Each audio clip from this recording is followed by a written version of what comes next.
For the next several minutes, I'm going to talk about kind of very general approaches to research quality, and also some resources that Spark has to support you in your research, and even perhaps as or more important, other resources that you can access on campus.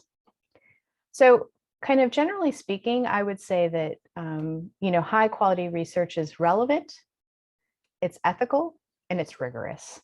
And it really needs to be kind of all three if it's going to be considered high quality. And so, what does it mean to have relevant research? I would say that there are a couple of different ways to define relevance, and each discipline is going to kind of have its own way that it thinks about theoretical problems, theoretical questions in that discipline. And that is, often whether or not the research addresses a new or unresolved theoretical debate, whether it advances our theoretical understanding of the social world, it puts forth a new theory, a new theoretical argument, and is able to demonstrate that that's valid and explains phenomena we didn't know before. And usually theoretical relevance is something that is best determined within kind of a particular discipline, and it addresses foundational disciplinary questions. And so those are the things that it's really going to be important, particularly if you're a graduate student kind of starting or continuing your research journey at McMaster, that your department and your home discipline is going to be where you look for kind of theoretical relevance. But the other part of relevance is kind of practical policy or real world relevance. And again, the degree to which different disciplines value theoretical versus practical policy or real world relevance is going to vary. So I don't want to kind of be perceived to claim that I know kind of how anthropology defines these things, because it will vary. But in general, when we think about practical relevance, we're thinking about kind of whether or not research addresses a timely or urgent question, something that's really important for people to know the answer to. It also might provide new insights into empirical puzzles, cases, observations, or questions, right? It's going to be really relevant because it gives us something new to say about the world or to understand the world. And often this type of relevance also helps decision makers. And here when I say decision makers, I could be talking about like the head of a household. I could be about, their decisions about how to save for retirement, or it could be the decision makers in a nonprofit or an organization, or it could be, policymakers in government.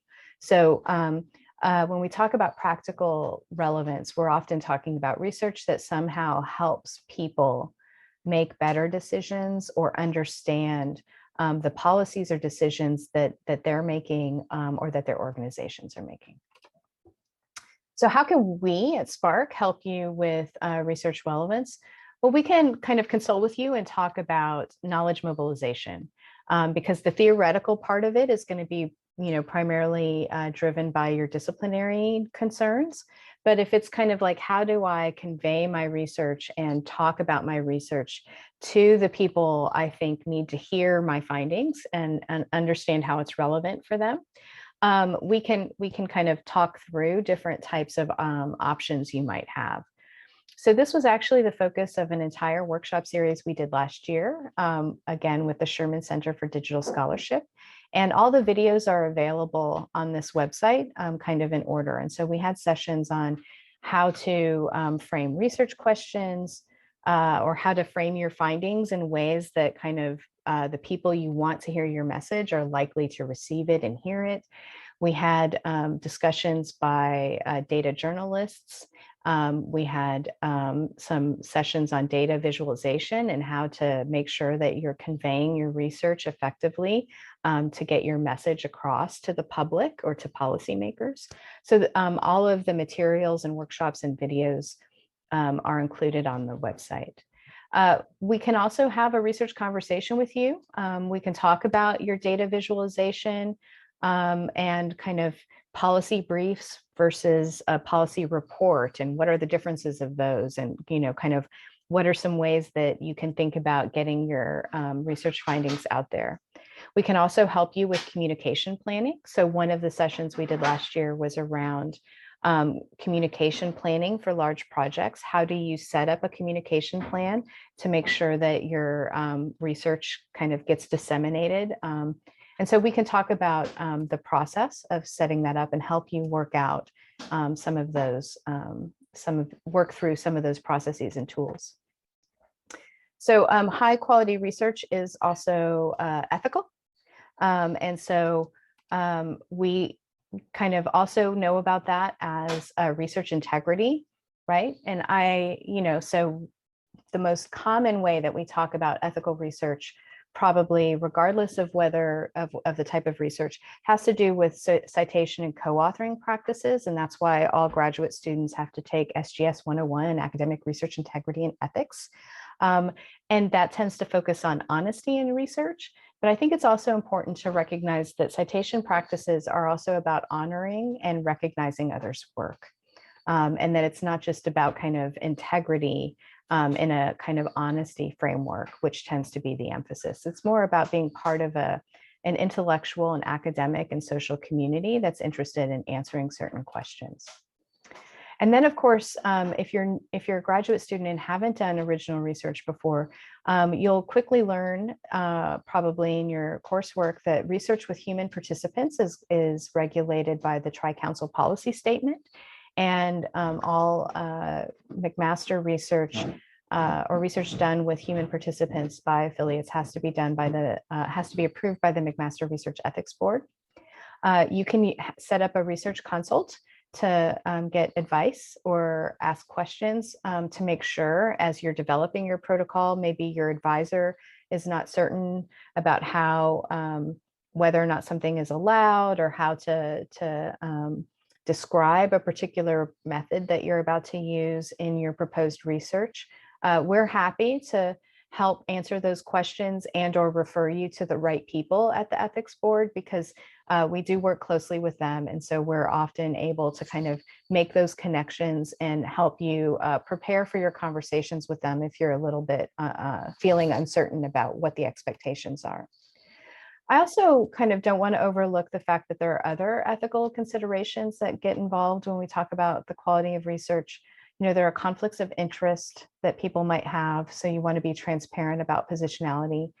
But there are also other questions about, you know, who you are and what type of research you, given your positionality, should be doing. And again, those fundamentally are going to be probably best addressed within the context of a particular research department, a particular research program.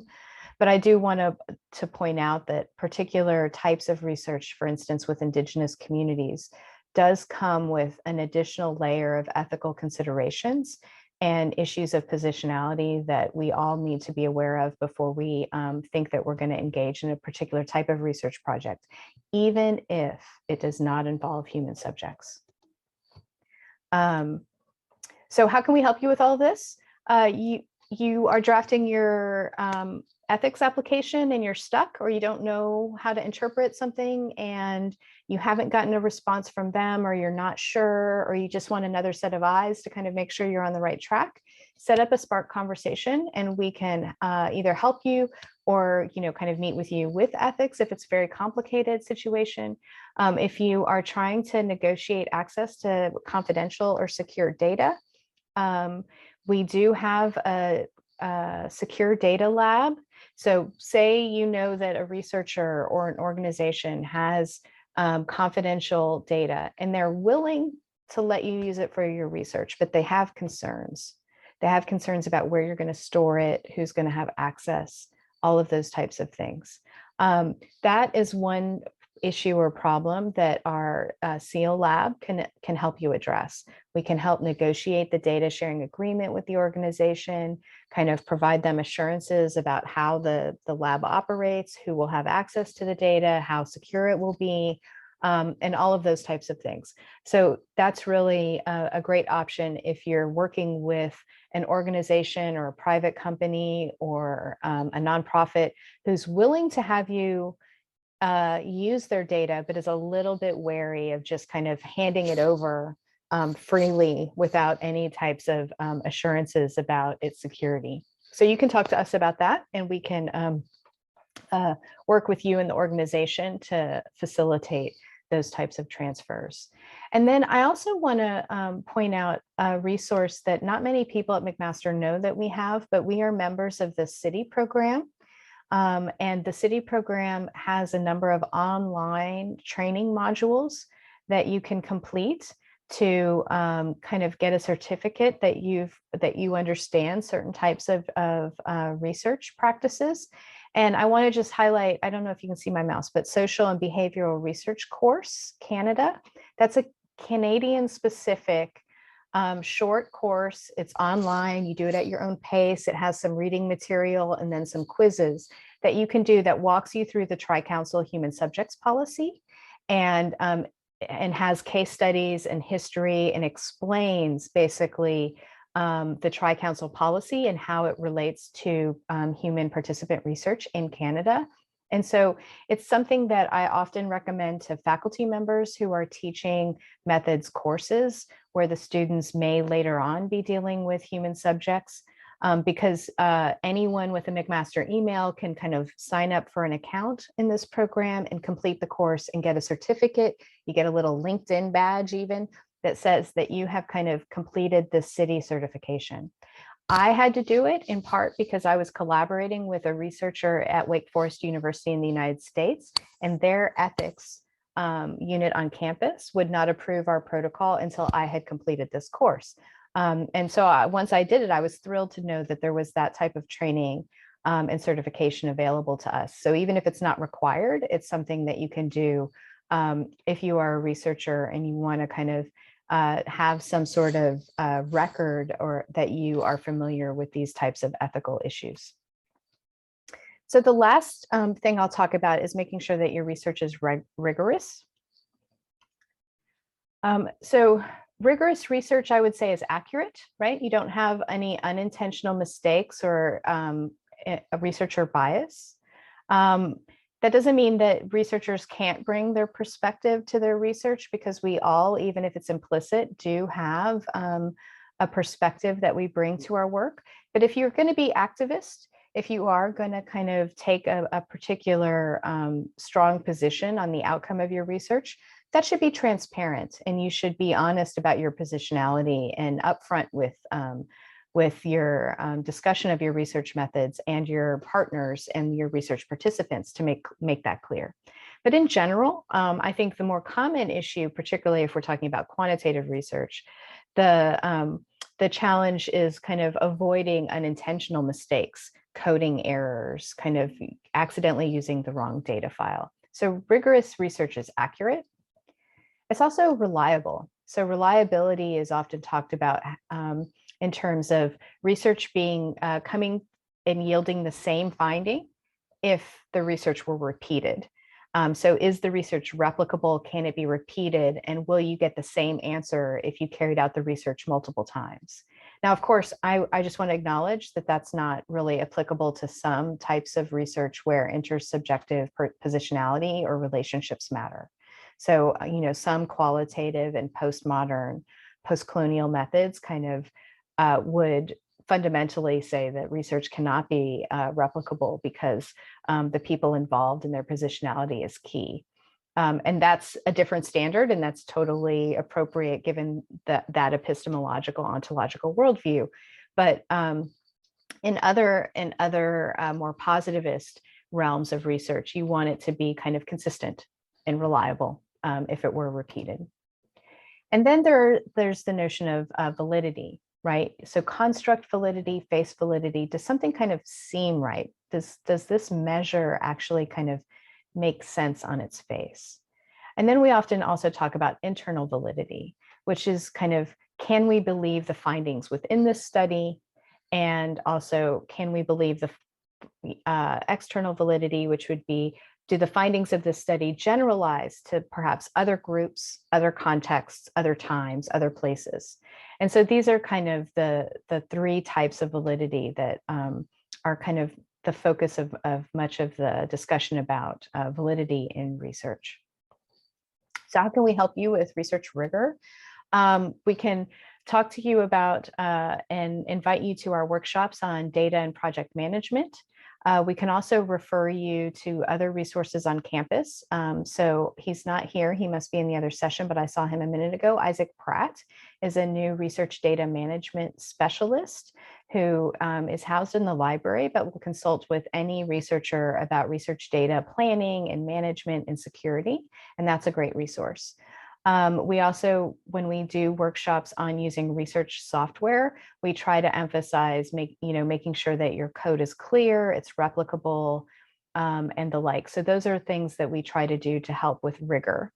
And again, I'm just going to say that if you are embarking on a new project, particularly a large project, we can talk to you about advice and project planning, which often inadvertently becomes an issue in rigor. Because we don't teach project planning to researchers. You kind of pick it up as you go along. But we're happy to give you advice and talk you through kind of how to set up your research so that you make sure it's rigorous and complete and minimize the likelihood that you have unintentional errors. And as I said, we can always refer you to other resources like Isaac Pratt in the library, who can also provide some support.